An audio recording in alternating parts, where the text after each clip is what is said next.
Remember, the key to success is working hard. For our country, we must have regard. Forget all your differences, let we start to build. And onward to progress we surely will. Because now, more than ever, we must show discipline, tolerance, and production to build a strong and better nation. I say that is the main foundation. Yes, indeed, to build a strong and better nation. That is the main foundation. That is what we are working towards, making it stronger, making it better. I want to welcome you to the hub. Again, we have a unique opportunity to talk using social media and radio to connect. I want to encourage those on Facebook and YouTube to please share the live. Sharing is caring. Go ahead and share the live. I want to start off tonight by saying today I had the opportunity to encounter, to see again two houses that the NNP constructed after Hurricane Ivan. And I was very happy because the NNP is now criticizing the Build Back Better houses that the NDC building for people who lost their homes during Hurricane Beryl. So they are condemning it. They are criticizing it. They are against it. They vex. They angry about it. So because of that anger, because of that vexation, the conversation is becoming current. So more and more people are hearing from the NNP how bitter, how angry, how upset they are because people who suffered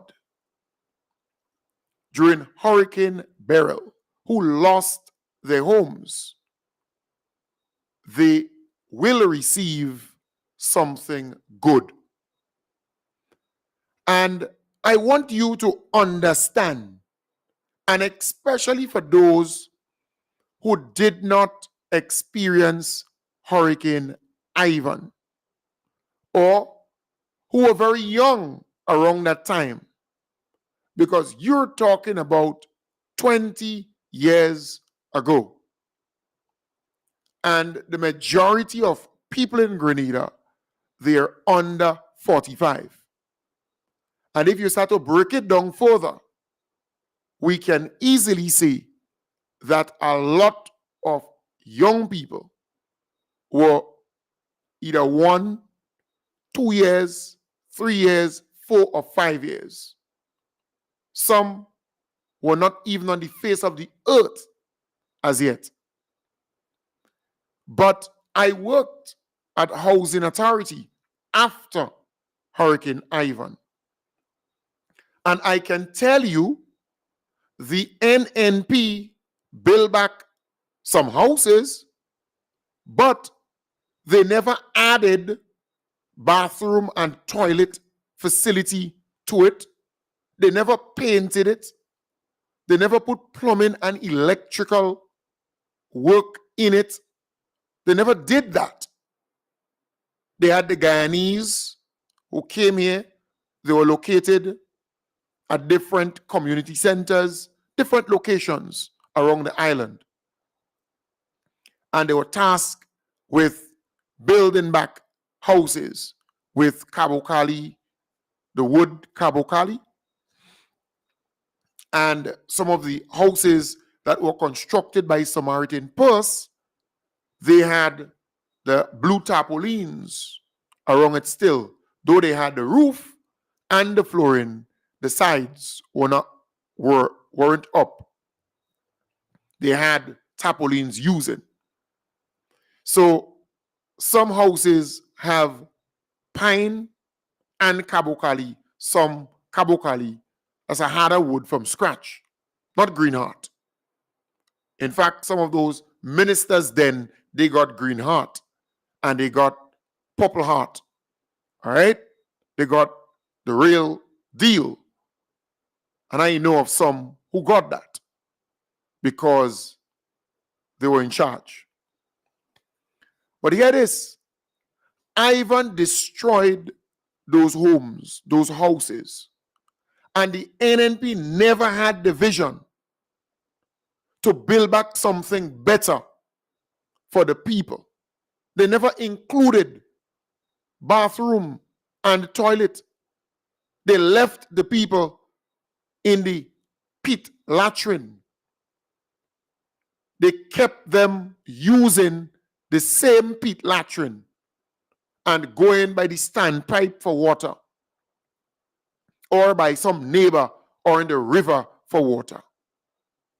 That is what the NNP did to our people. So the NDC, after Hurricane Beryl, decided they're going to do it better and more resilient. The NNP VEX. So the NNP on their programs, they are talking about the Build Back Better houses in a negative light. They're angry, they vex. This is the first handover. That's the first house that was completed.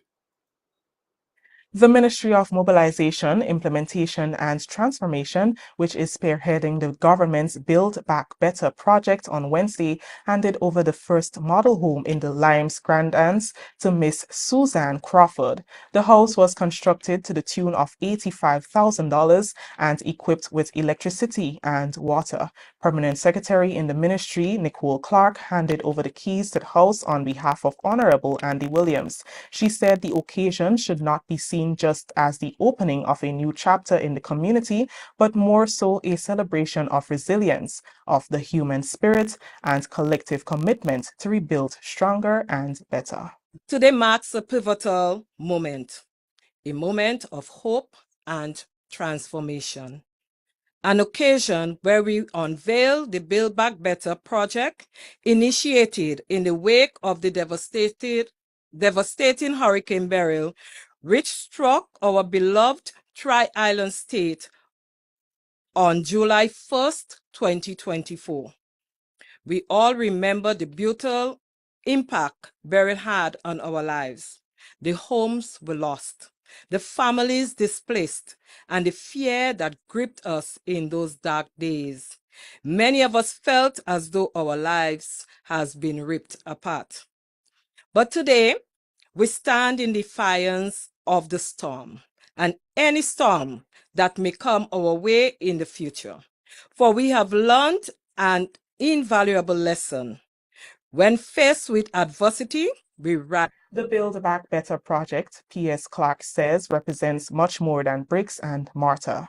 It's about laying down secure foundations for families that will stand the test of time and nature.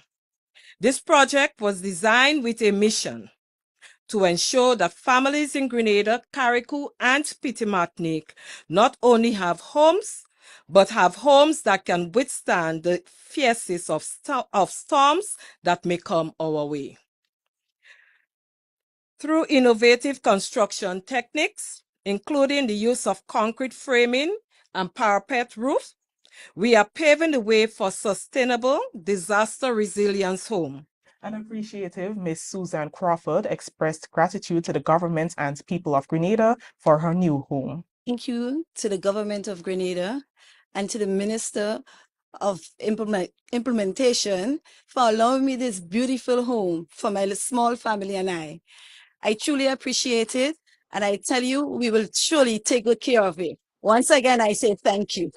The Build Back Better project will soon hand over 2 homes in St. Patrick. 32 homes are now under construction, while others are being refurbished. Yes. So, folks, you saw the smiles on the faces of the people, and particularly the homeowner, the recipient of that home.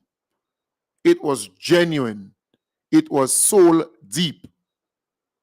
But the NNPs out there condemning this house, and not just the house. They're saying, well, the government will not be able to deliver the 200 homes that they said they would deliver. That is how the NNP's thinking. They just want bad things to befall Grenada, Carriacou, and PT Martinique. They don't want anything good for you. They should be happy that these people are getting a home cost $85,000. And not just a home, or a house, a home with an Indo-modern bathroom and toilet facility. And they're doing the plumbing for them. And they're doing the electrical for them. And they're painting it for them. That's the difference. And it's concrete frame. That's the difference. I say to anybody out there, can you remember, maybe you know your neighbor got a house after Hurricane Ivan, or you got a house after Hurricane Ivan? Call me tonight and tell me that I am wrong. Say, Kem Jones, you are wrong, because when Ivan passed, the NNP administration was in power, and this is how they construct the houses. Call and tell me that I am wrong. The number is 415-4817. 415-4817. Call me and tell me that I am wrong. Because I worked in housing authority during that period of time after Hurricane Ivan. And I saw how they constructed the homes. They were building it back almost the same way before the hurricane destroyed it and damaged it. They were constructing these houses pretty much the same way, because it was about who could make the most amount of money within the shortest space of time. So you had the Guyanese, they were divided into teams. And every week, every fortnight sometimes, they were getting a certain amount of money. So more houses they did, more money they would get. And that is how it was going. But they were not doing bathroom and toilet. In fact, the government made it a policy that they are not going to build any house for anybody without having in there a modern bathroom and toilet facility, because it will be defeating the purpose of eradicating pit latrines.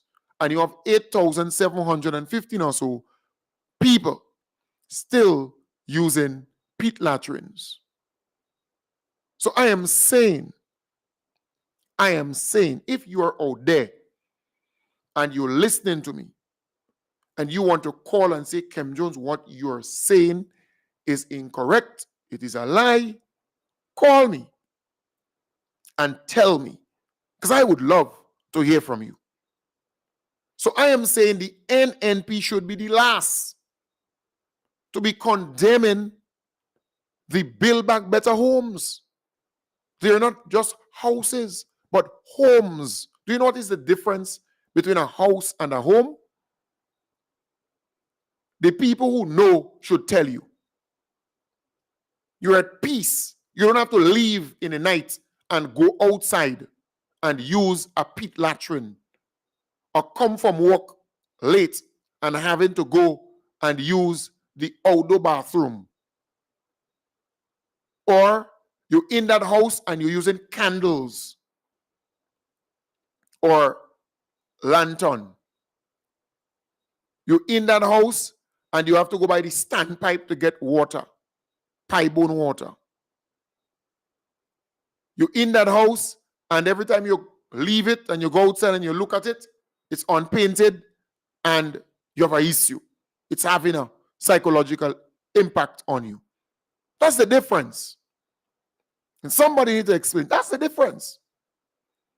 So what the NDC did was to say, we will give these families back a home, not just a house. And I want to say to you, NNP, stop all your damn stupidness. You all are arrogant. And you have become so irresponsible that people are getting angry with you all. You condemn too much, you criticize too much, you're against every good thing that happens to our people. Every good thing. Because the NNP should be the first to commend the government on billing back these homes for people who lost their house. For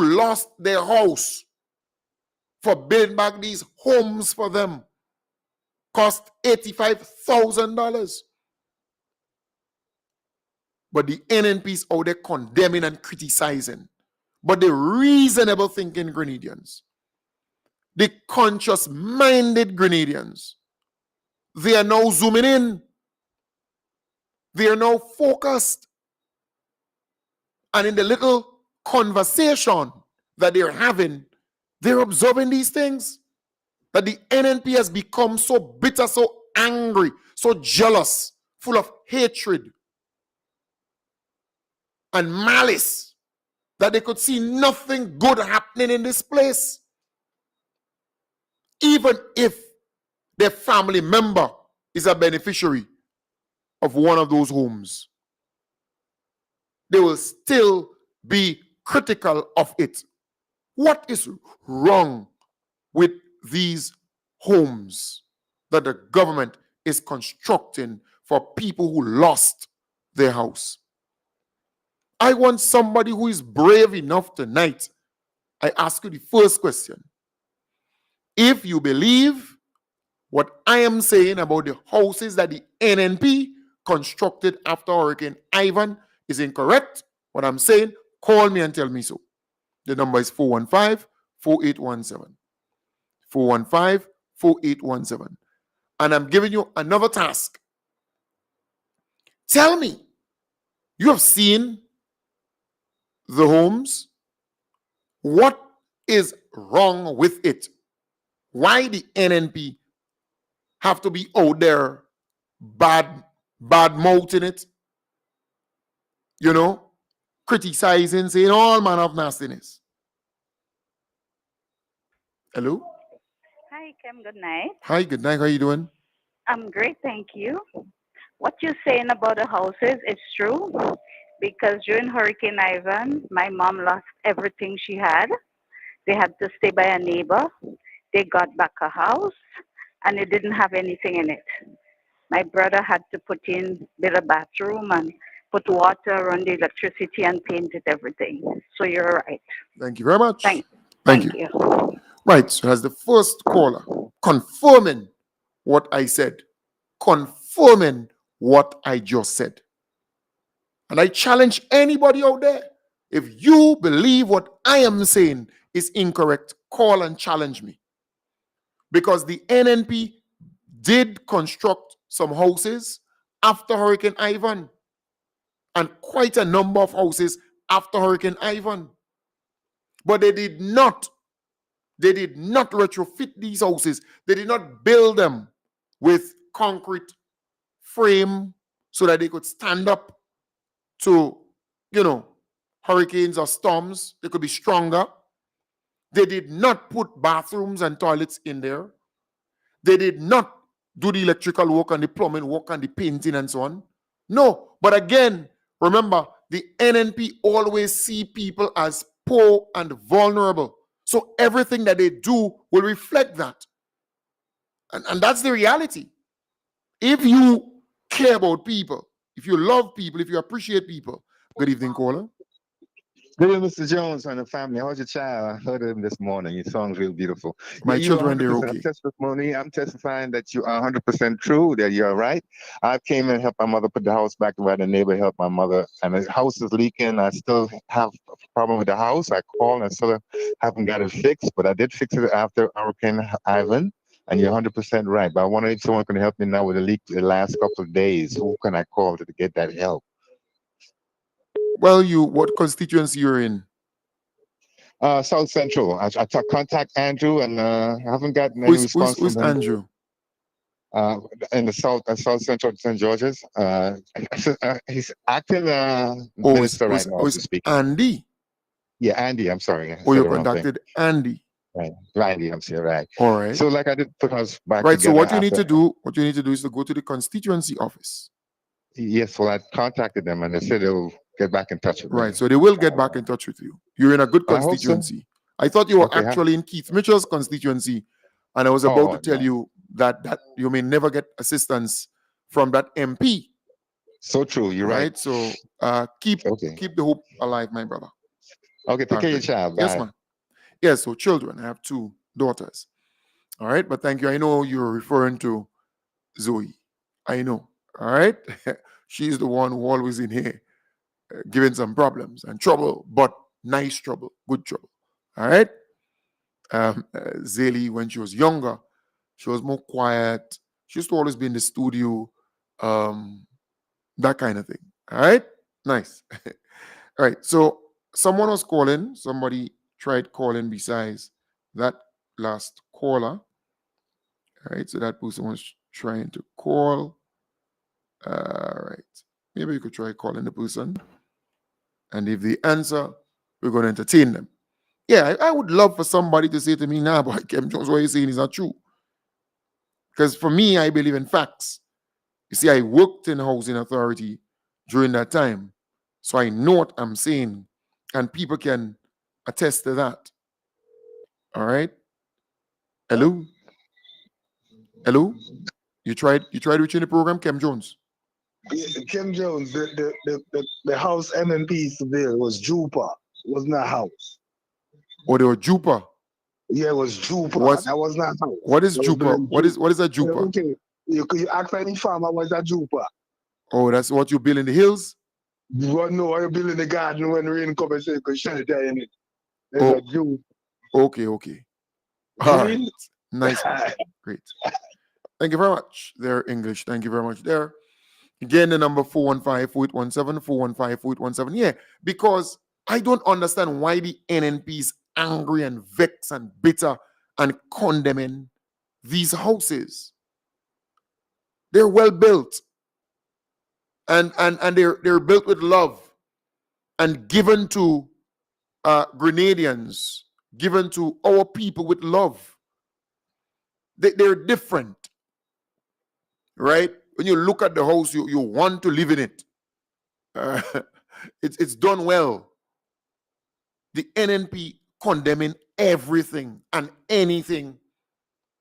Why? Why would you condemn something like that? You should be the first to come out and say, yes, boy, that's a good thing for the people. I'm happy. I wish them all the best. Sometimes just that. Sometimes just that you have to see. You have the school feeding program. I talked about it this morning. 2 teachers called me today and they said, there's no problem with the school feeding program.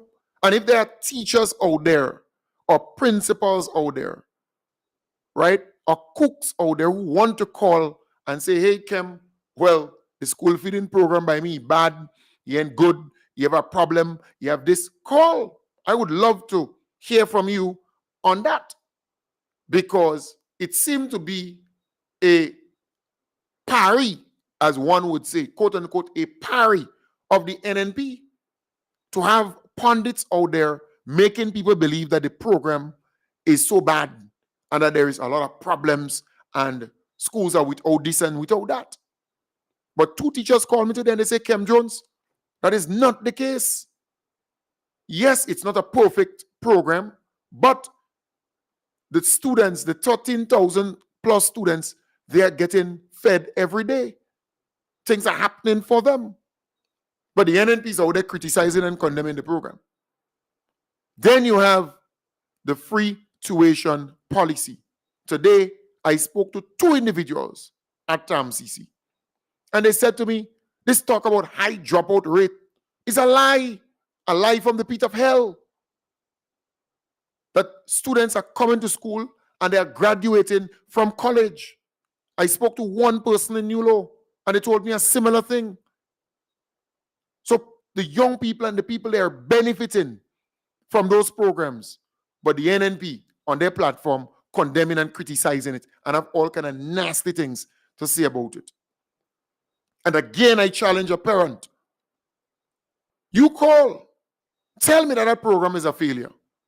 I am certainly going to call in and say, boy, you're saving $810 or $1,620. Right? In other words, parents are happy. They're saving money from this initiative. But the NNP is out there condemning it, criticizing it. It's an opportunity for you to call and challenge me. Say, Kem Jones, what you're saying is incorrect. Or what I am saying is correct. You can actually endorse what I'm saying. And lend more clarity and provide more information if you can. Because these initiatives, they are very good.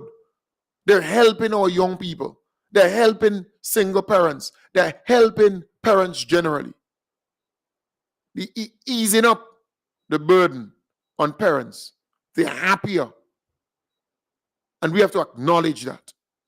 Tonight, I want anybody out there to challenge me. Challenge me. That is what I want you to do. They're attacking the minimum wage given to the Imani trainees. They're attacking that too. They're vexed. They're angry. Every single thing that's good, they're attacking it. They're attacking it. They're attacking the Honorable Andy Williams and all. All right? They're attacking the man. Let's take that call. Good evening. Good evening, caller. Hello, good evening. Yeah, good evening. How you doing? Jones. Hey, how you doing? Oh, all right, I'm okay. Listen, I would like to say to you, live on air, I have a 19-year-old daughter who was attending TAMCC, right? Yes. And I had to be spending money for the last 2 years to pay this $810. Gladly, God bless. She graduated in July, and she went under the same thing. And for the last the last year and a half, I didn't have to spend no $810. So she actually did a 3-year course, a 3-year program. Yes, because she extended and she did something else after her graduation. Okay. But she didn't have to pay this I didn't have to pay the $810. So this is why I'm in your corner with this, in this regard. All right. Thank you. You're welcome. Thank you very much. Yes, Roy T. Jones there, my good friend.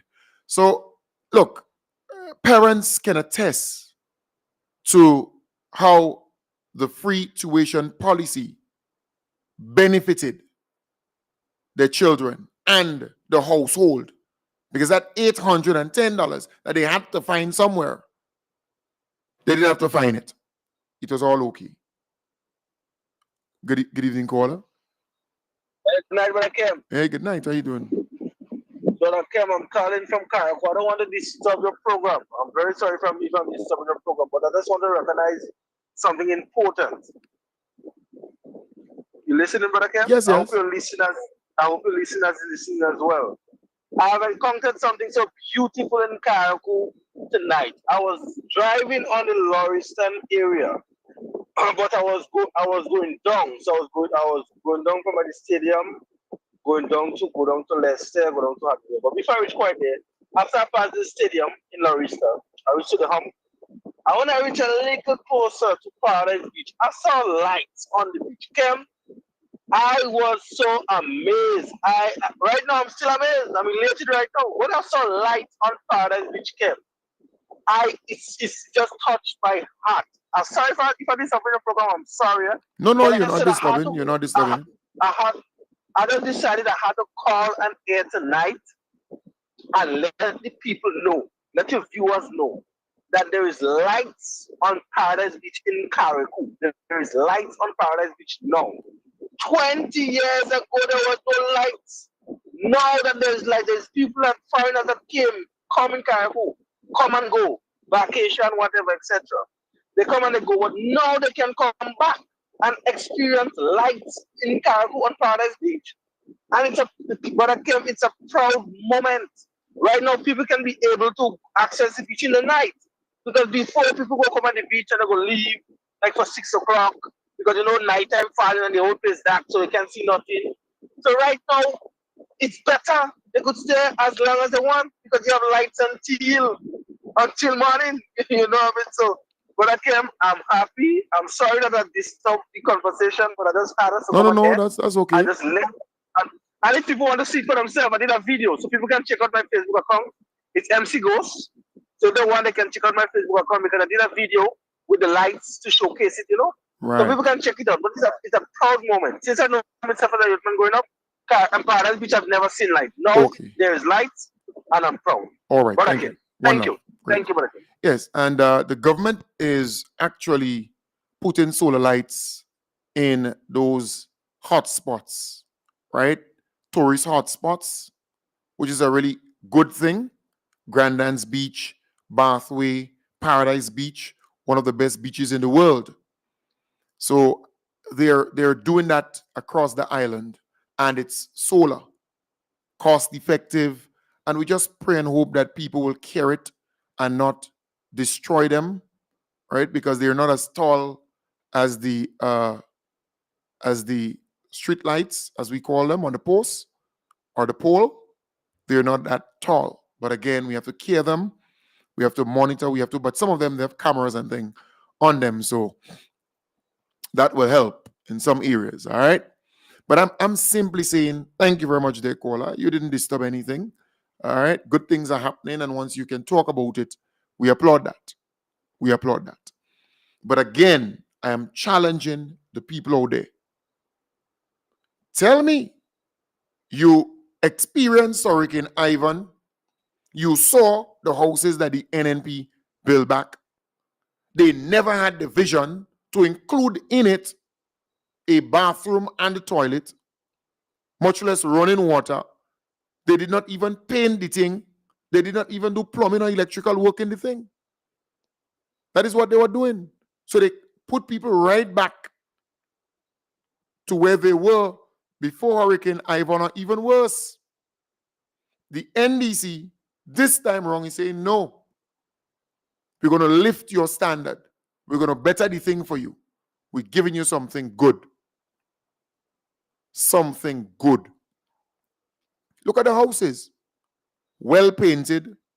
I know my good pals, Carl and Carlisle, Mike and Michael, or Matthew and Michael, they're in the painting of these houses too. So you have a number of gangs or painters or crew. Maybe I should say crew, painting crew. They're doing the painting. So they get a separate contract for that. And you have people doing the plumbing. I know of a number of plumbers that I also recommended because, looking out for people, that is important. And electricians, same thing.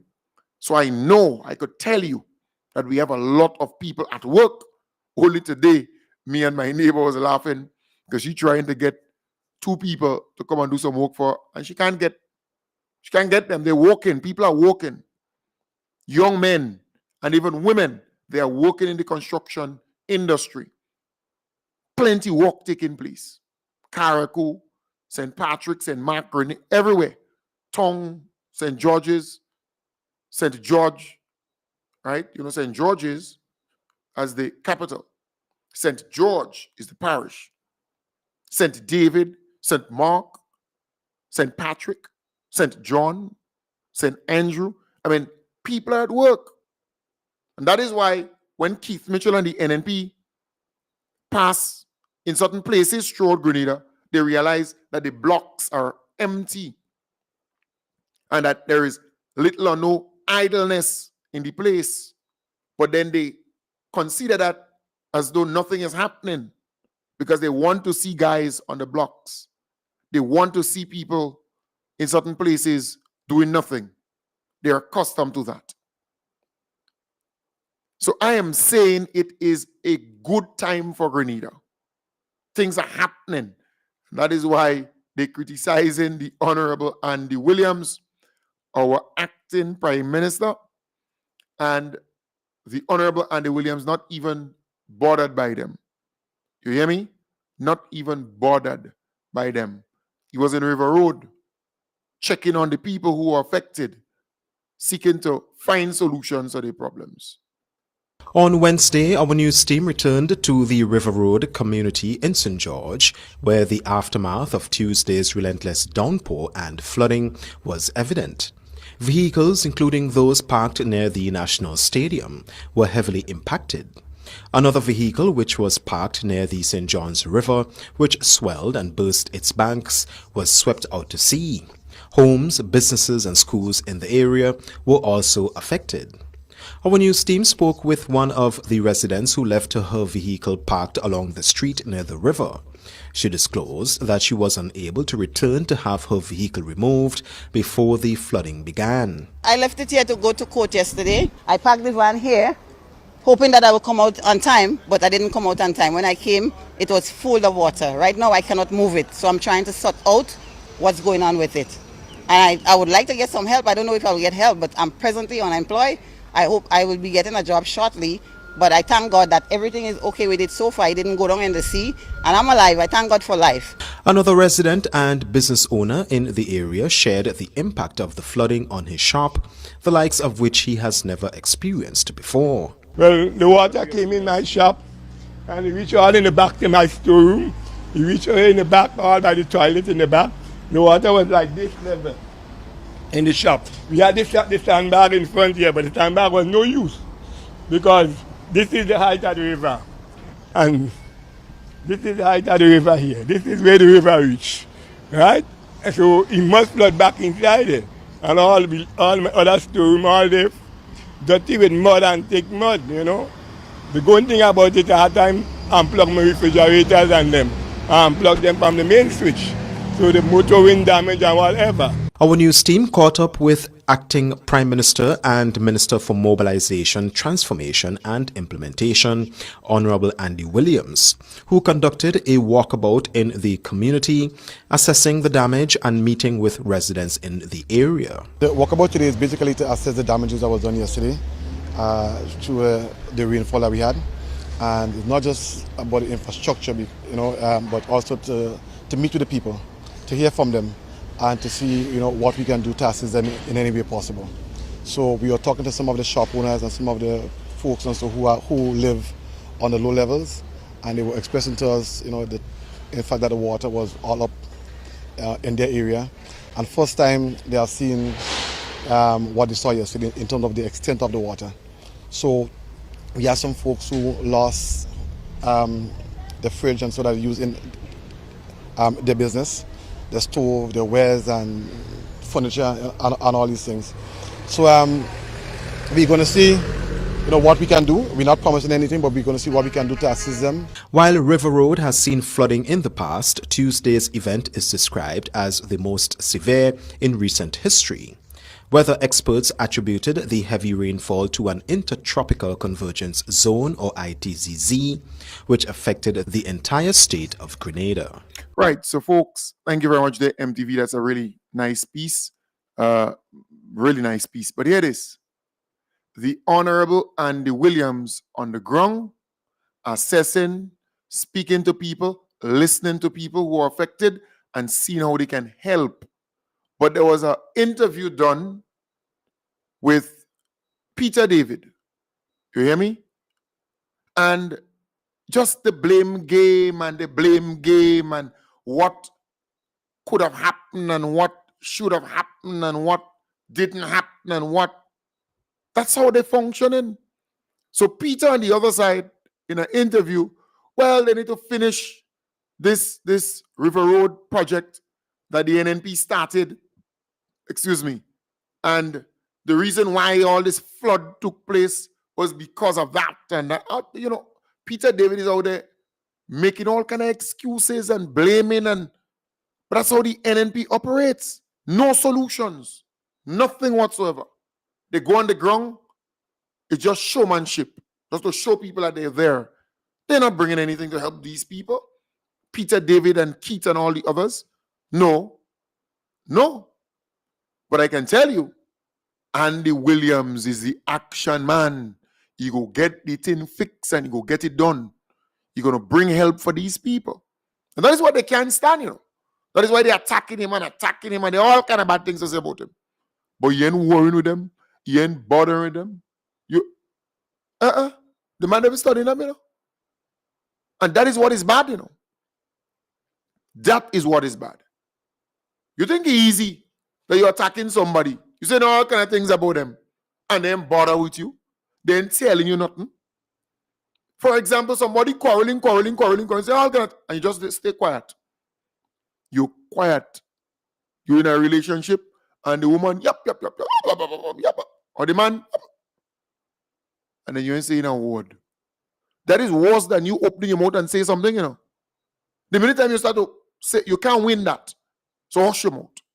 So you remain quiet. They wonder why you're thinking and why you're so quiet. There's what's going on with them NNP, They're throwing all kind of thing at the Honorable Andy Williams. They're saying all kind of thing about the goodly gentleman. And he's not even studying them. He ain't responding much to them. The man just continue doing things, helping people, putting smiles on people's faces. Just different. Totally different. And I love that. Because I'm going to take them on. Let Kem Jones do it. I'm going to take them on. Continue working. Continue doing what you have to do. Because the minute time they open their mouth and they say certain things, you know what I normally do. So, by tomorrow, by Monday, by Tuesday, by Wednesday, my partner go get his pre-action letter. All right? So all of the rah on their platforms, assassinating people's character, slandering people's good name and character. Well, let me see who's going to come to your aid when you get that pre-action letter between now and Wednesday next week. All right? Because it's already prepared. The bailiff should have it by tomorrow. And they go find you. They must find you. They must find you. If you're in Montu, they go find you. If you're in the Limes, they go find you. If you're in Grandance, anywhere there, they go find you. You're frightened. Even if you're by the Seventh-day Adventist Church in Montu up inside that road, they go find you. Or even if you on that radio station in Lagoon Road. What is the name of that radio station down there again? What time you going to work for 9 o'clock? They go find you. They go find you. You're frightened? They must find you. They must find you. Prince, Laurie, James. Oh, you have a nice middle name. Prince, Laurie, James. They go find you. The pre-action letter. The bailiff go find you. So all of these people on their program and they bumping the gum, I want them to come now and help you. You understand the point? I want them to come and help you. The blood Kem Jones, you underestimate my potential. I went to Colombia and I trained there for how many months I went in Colombia again? Calais, Colombia. You underestimate this guy here, You underestimate him. But a lot of these people, no, that's not how they spell his middle name. It's L-O-R-R-I-E. Laurie. Say Laurie. Say Laurie. Yes. Prince, Laurie, James. You see, I tell all you, not because you have a mic in front of you and a camera pointing at you, you could just go ahead and just say anything. You ain't work that way in mass communication. You have to be responsible. You have to always be responsible. All right?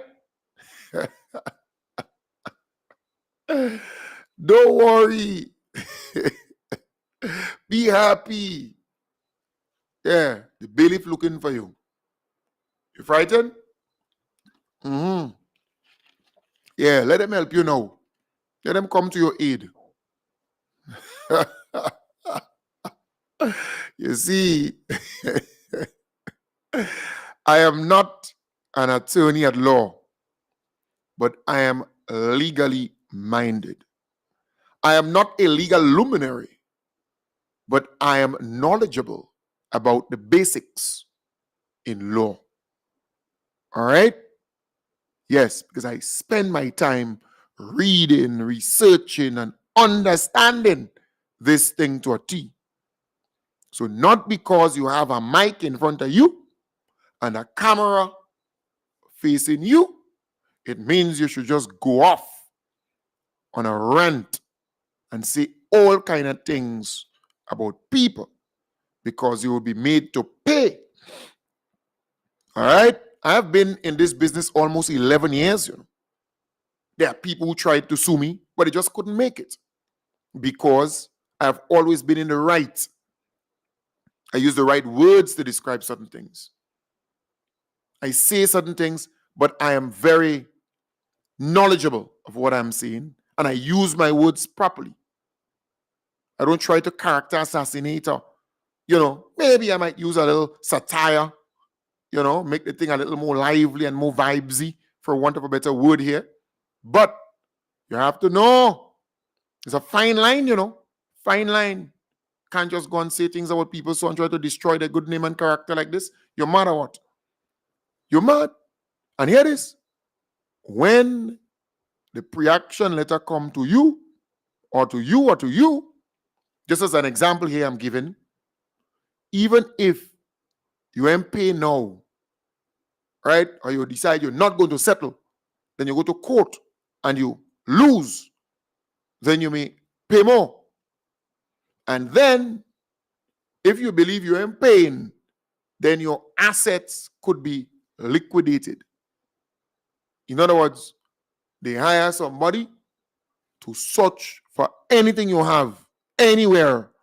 So, for the rest of your natural life, you wouldn't be able to earn anything. All right? Nothing at all in the state of Grenada. Yes, so you have to be careful. Be very careful. All right? And, when the kind of damages you have done to my good name and character, it's definitely above $49,000. I'm seeking definitely above $49,000. I'm not going to give the specifics, but definitely I'm seeking above $49,000 in damages because you have done the kind of damages you have done to my good name and reputation and character, in my belief, in my thinking and observation here. It is really, really terrible. All right? Really terrible. So let's see how it goes. All right? Let's see how it goes. Let us see how it goes. I go around and people tell me, well, Kem, just look what the man say about you. Look what the man say about you, and look what the man say about you. And people laughing and giggling and berating me and, and belittling me. And I'm saying, but you understand? And they telling me, say, look what the man say, and look what the man say, and look what the man. They listen to his program and look what he say, and look. Okay. Right, so folks, getting back to message. Getting back to the message. So we must applaud the Honorable Andy Williams. But we must also tell you that GTA is doing a fantastic job in bringing more cruise ships here, because 2025, we are expecting more cruise ships. All right? The 2024-2025 cruise season will see an increase in the number of cruise calls to Grenada. Petra Roach, CEO of the Grenada Tourism Authority, during a recent interview with the GIS, said the calls will increase by 15 in comparison to 2023. In 2023, she says 184 calls were made, while 199 are expected this season. Of the 15, 7 will be calling at Port St. George's for the first time. Out of those calls, we've got some of the larger ships like Arvia. Arvia did its inaugural last year into Grenada, and this year they've actually come back with 10 stops. So we're very excited about that. Arvia's a ship actually has 5,200 passengers, and they've got approximately 1,800 crew. We've also got 7 inaugural cruise calls, and we're really excited about that. Also new for this cruise season is the Star Clipper home porting. And Star Clipper is a beautiful tall ship. It's got the capacity for 227 passengers and approximately 100 plus crew members. So what I mean by home porting, that means that the customers come in, they stay in Grenada, they board the ship, and then they go off on their 7-day or their 14-day itinerary. CEO Roach says another important aspect is the rate of disembarkation and what the GTA has done and continues to do to ensure that more visitors disembark when a ship is docked. The economic impact on Grenada is really predicated on how many people get off the ships and how many of them go and engage in tours and attractions, etc. We've done a study with Brea, and it has shown that that disembarkation rate has moved from 60% to 89%, which is absolutely fantastic news. And not only that, because of the growth in terms of the number of attractions, etc., we also have increased the per visitor spend from $50 to $76. So again, this is the focus that we as the Tourism Authority continue to place on how we expand and build out the cruise industry. The cruise industry, she says, is extremely important for varying reasons, as a number of small businesses rely on the sector to earn their livelihood.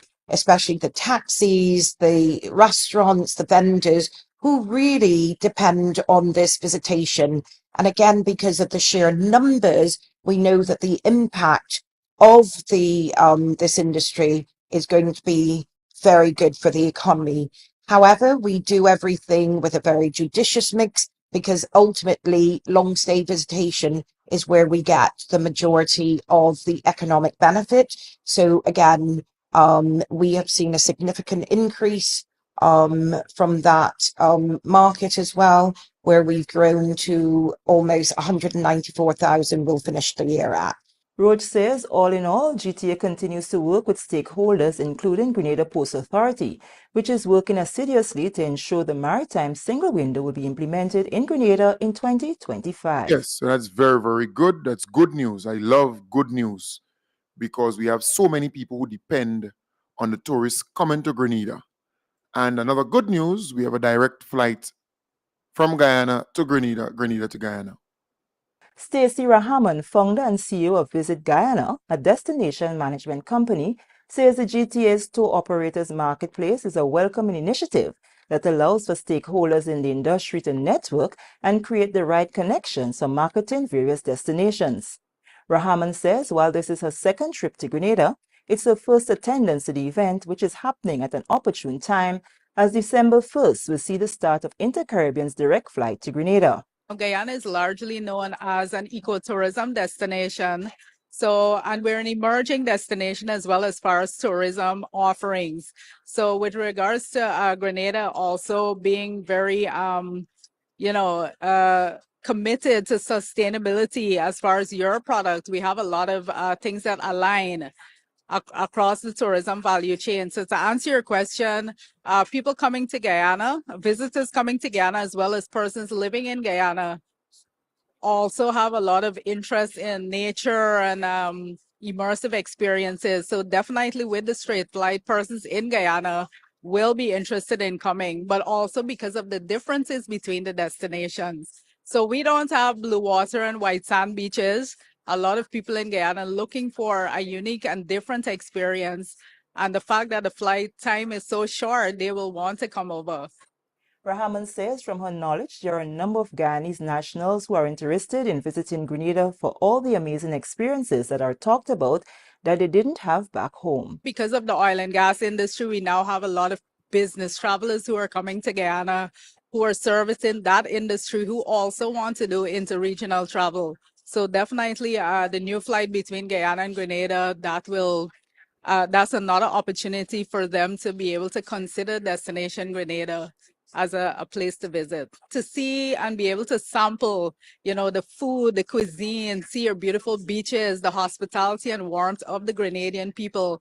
I think it cements something that we know, but we always need to remind people of. We have so much more in common as a region, so much more in common between Guyana and Grenada, the similarities and the differences also that make us unique. And to answer your question as well that you asked previously, would Grenadians be interested in visiting Guyana, right? Due to this new flight, I think definitely. Like I said, the reason for that is what I just mentioned. We have so much more in common than differences. And once we visit our respective destination, it reminds us as Caribbean people, we love the same vibes, the same music. We love spicy food, and Grenada. Yes, thank you very much, dear Ms. Rahman. And Guyana is really nice. I visited Guyana about 7 times, 6 or 7 times. I've been to Guyana 6 or 7 times, and the people are very nice and warm and friendly. It's a very, very beautiful place. In fact, I've been as far as Letem, Kukwani. I've been over to New Amsterdam, and at that time, there was no bridge going over there. You had to use the Sterling, the boat, to go over to New Amsterdam. I've been in the interior of Guyana. All right, I've been deep in the interior of Guyana, Kukwani, Letem. There's another name, deep inside. All right. So I've been to Guyana. I've been on the dam. I think the Conservancy Dam. I went all the way up to that monument, a shrine there. It's just wonderful. All right, Guyana is a wonderful place. Grenada is a paradise, beautiful, wonderful, and I think a lot of Guyanese want to come to Grenada and experience Grenada, and a lot of Grenadians would like to go to Guyana to do business and to get to discover Guyana. There's a lot of things in Guyana for one to enjoy. Folks, I want to wish you all the best. Have a wonderful